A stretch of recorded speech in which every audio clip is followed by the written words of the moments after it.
नमस्कार, मी पंजाब तक हवामान अभ्यास मुक्काम पोस्ट गोळी धामणगाव तालुका शिरूर जिल्हा परभणी.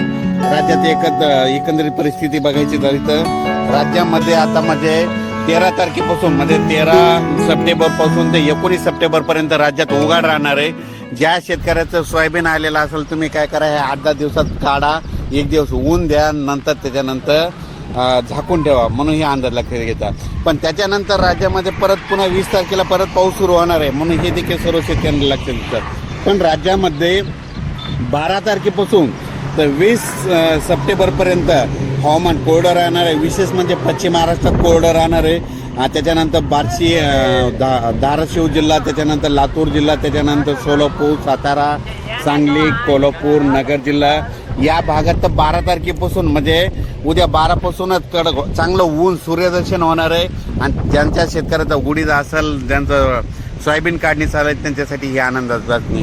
राज्यात सांगायचं झालं तर आज देखील म्हणजे आज आहे 11 सप्टेंबर, आज पूर्व विदर्भ या भागात पाऊस म्हणजे तुरळक ठिकाणी चालू राहणार आहे, म्हणून हा अंदाज लक्षात घ्यायचा. त्याच्यानंतर पश्चिम विदर्भात देखील आज आणि उद्या 12 तारखेपर्यंत पाऊस असणार आहे, म्हणून हा अंदाज लक्षात घ्यायचा.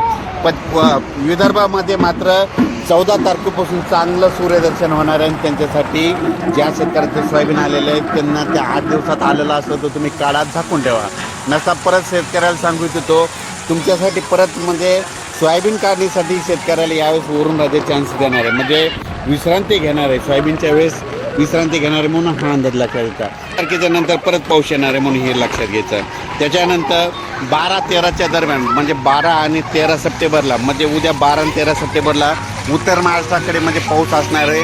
म्हणजे खूप मोठा नाही पण पाऊस पडणार आहे, म्हणजे भाग बदलत पडणार आहे, म्हणून हा अंदाज लक्षात घ्या. राज्यात सांगायचं झालं तर म्हणजे महाराष्ट्रामध्ये म्हणजे सगळीकडं ह्या म्हणजे 11, 12 आणि 13च्या दरम्यान विखुरलेल्या स्वरूपाचा पाऊस लई काही मोठा पाऊस पडणार नाही, म्हणून हे अंदाज लक्षात घ्यायचा. परत शेतकऱ्याला लातूर जिल्हा, त्याच्यानंतर बीड जिल्हा, नंतर धाराशिव जिल्हा बऱ्याच शेतकऱ्याचे लवकर पेरण्या झाल्या, म्हणून त्यांचं सोयाबीन काढणीस आलेलं आहे. ज्यांची सोयाबीन आली तुम्ही काय करा, म्हणजे 20 तारखेचा वाळ आली असेल तर काढून घ्या आणि झाकून ठेवा. एक दिवस त्याला ऊन द्या, ऊन द्यायल्याच्यानंतर वळी लावून त्याच्यावर ताडपत्री टाकून ठेवा, म्हणून हे लक्षात घ्यायचं. पण राज्यामध्ये आता मात्र उद्यापासून मध्ये काही भागामध्ये उद्यापासूनच सूर्यदर्शन होणार आहे, म्हणून हे लक्षात घ्यायचं. आणि काही भागामध्ये समजा पूर्व विदर्भ, पश्चिम विदर्भ मात्र 13 तारखेपासून सूर्यदर्शन करणार आहे, म्हणून हे लक्षात घ्यायचं. अचानक वातावरणात बदल झाला तर लगेच एक मेसेज दिला जाईल. पण राज्यात मात्र परत 19 तारखेला 19-20 तारखेला पुन्हा पाऊस येणार आहे, म्हणून हे देखील सगळ्यांना लक्षात घ्यायचं. अचानक वातावरणात बदल झाला लगेच एक मेसेज दिला जाईल. धन्यवाद.